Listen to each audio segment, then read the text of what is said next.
جبکہ آپ کے رب نے فرشتوں سے ارشاد فرمایا کہ میں مٹی سے انسان کو پیدا کرنے والا ہوں، بس جب اسے ٹھیک ٹھاک کر دوں اور اس میں اپنی روح پھونک دوں تو تم سب اس کے سامنے سجدے میں گر پڑنا۔ چنانچہ سب فرشتوں نے سجدہ کیا مگر ابلیس نے نہ کیا، اس نے تکبر کیا اور وہ تھا ہی کافروں میں سے۔ ابلیس میں کیا نہیں تھی؟ بے نفسی، شاباش، ویری گڈ، ایکسیلنٹ۔ انا تھی نا، یہ انا کا اپوزٹ ہے بے نفسی، یہ لکھ لیں آپ بے شک جملے میں۔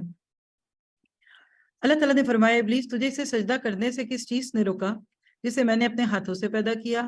کیا تو کچھ گھمنڈ میں آ گیا ہے یا تو بڑے درجے والوں میں ہے، یعنی تو خود کو سمجھتا کیا ہے؟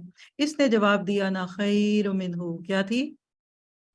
بے نفسی کا اپوزٹ ہے انا اپوزٹ ہے بے نفسی کا۔ تو نے مجھے آگ سے بنایا اور اسے مٹی سے بنایا، ارشاد ہوا کہ تو یہاں سے نکل جا، تو مردود ہوا اور تجھ پر قیامت کے دن تک میری لعنت اور پھٹکار ہے۔ کہنے لگا میرے رب مجھے لوگوں کے اٹھ کھڑے ہونے کے دن تک مہلت دے۔ اللہ تعالیٰ نے فرمایا تو مہلت والوں میں سے ہے متعین دن کے وقت تک۔